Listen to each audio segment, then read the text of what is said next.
بسم اللہ الرحمن الرحیم۔ Zafar Iqbal Urdu academy post number 9۔ موضوع ہے رسالہ ہمایوں۔ علمی و ادبی مجلہ ہے یہ، 1922 میں لاہور سے جاری ہوا۔ بانی و مدیر ہیں میاں بشیر احمد، شریک مدیر حامد علی خان ہے۔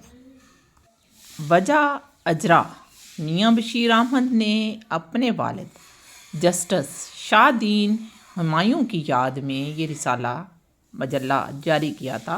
دورانیہ ماہنامہ ہے، یعنی ہر ایک ماہ کے بعد یہ جاری ہوتا تھا۔ عملی سیاست کی بجائے نظریاتی سیاست کو فروغ دیا۔ اس رسالے نے سر شیخ عبدالقادر اور اقبال کی سرپرستی بھی شامل رہی۔